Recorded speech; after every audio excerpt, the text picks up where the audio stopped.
Model की मदद से कारगिल युद्ध के दौरान लड़े गए सभी ऑपरेशन के बारे में आप सबको ब्रीफ करूंगा। एक टर्नर मॉडल है जो कि किसी भी देश की सेना ऑपरेशन को लॉन्च करने से पहले उस इलाके के बारे में जानकारी देना या ऑपरेशन के बाद डीब्रीफिंग के लिए इस्तेमाल करते हैं। पर आप लोग इस साइड आ जाओ, जगह है अभी और क्लोज हो जाओ। वीडियो हो सकता है।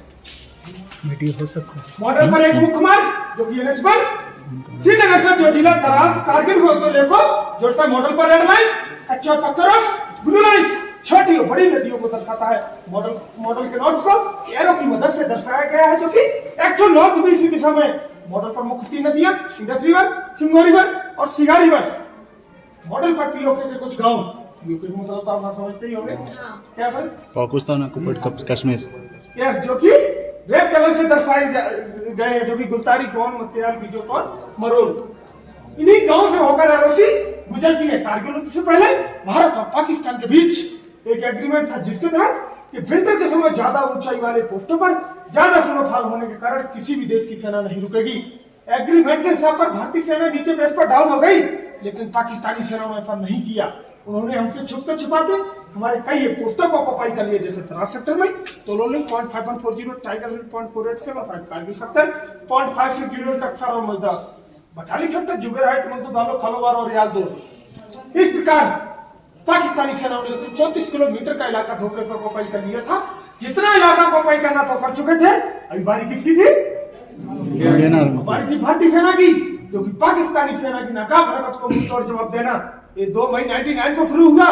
पहला ऑपरेशन लॉन्च 15 मई 1999 को किया गया। अब भारतीय सेना को इसकी जानकारी कैसे हुई कि कुछ एक पोस्ट पाकिस्तानी सेना ने हमारे धोखे से ऑक्युपाई कर लिया, जो कि बटालिक सेक्टर में मत्तूधारा इलाके में एक शिविर चलवा जिसका नाम था श्री तासी नाम ज्ञान। उसने देखा कि कुछ ऊंचे कद काठी के पठानी देश में जो पत्थरों से बैंकर्स का निर्माण कर रहे थे, उसने देखा ये तो इंडियन आर्मी नहीं है। जो एग्रीमेंट के हिसाब पर बेस पर बैठी इंडियन आर्मी, उसको बताया। इसको तुरंत बाद इंडियन आर्मी एक्शन में आ गई, क्योंकि सभी बटालियनों ने अपने अपने इलाके में पेट्रोलिंग टीम भेजी। उसमें से एक महत्वपूर्ण पेट्रोलिंग टीम जो कि 4th जाट रेजिमेंट के कैप्टन सौरभ कालिया के नेतृत्व में ये पेट्रोलिंग टीम इस इलाके में गई तो जरूर, लेकिन एक भी जवान वापस नहीं आया। उसी दौरान वायुसेना के एक रैकी हेलीकॉप्टर जो कि दुश्मन की गोलियों को द्रास सेक्टर में शिकार हुआ। उसी दौरान तीनों सेनाओं द्वारा ऑपरेशन लॉन्च किया गया, जो कि इंडियन आर्मी ऑपरेशन विजय, इंडियन एयरफोर्स ऑपरेशन सफेद सागर, इंडियन नेवी ऑपरेशन तलवार।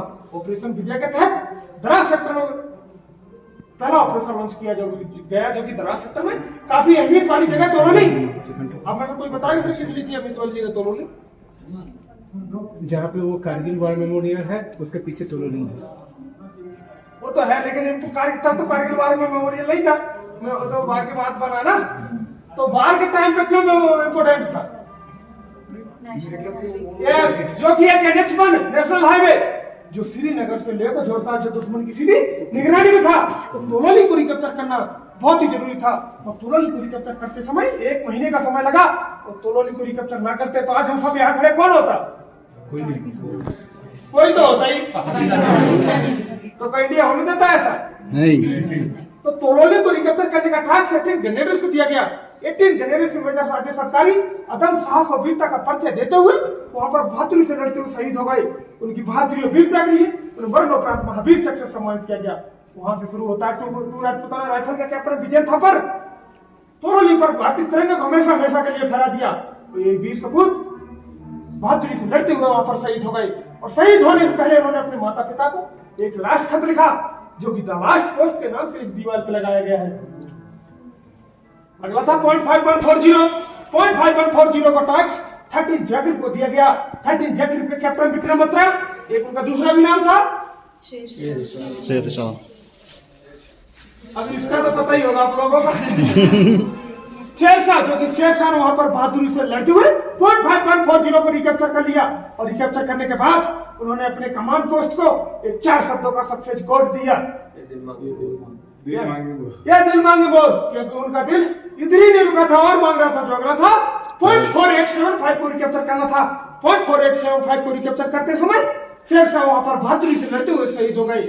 उनकी बहादुरी और वीरता के लिए उन्हें मरणोपरांत परमवीर चक्र से सम्मानित किया गया। और इन्हीं की टीम में एक जवान सिपाही राइफलमैन संजय सिंह, जो कि पाकिस्तानी हथियार से पाकिस्तानी सेनाओं को मार गिराया और भारतीय तिरंगे को 0.4875 पर हमेशा हमेशा के लिए फहरा दिया। उनकी बहादुरी और वीरता के लिए इन्हें परमवीर चक्र से सम्मानित किया गया। अगला था टाइगर हिल को डाक से 18 ग्रेनेडर्स को दिया गया और 18 ग्रेनेडर्स के जावा सिपाही गन्ने रविंदर सिंह यादव जो कि 17 गोली खाने के बाद भी उन्होंने टाइगर हिल पर तिरंगा लहराया। उनकी बहादुरी और वीरता के लिए इन्हें परमवीर चक्र से सम्मानित किया गया। अगला था कारगिल सेक्टर ऑपरेशन विजय के तहत पूरे कारगिल सेक्टर को रिकैप्चर कर लिया गया। अच्छा बटालिक सेक्टर में काफी अहमियत वाली जगह जो कि जुबैर हाइट और जुबैर हाइट को रिकैप्चर करने का टास्क फर्स्ट बिहार को दिया गया।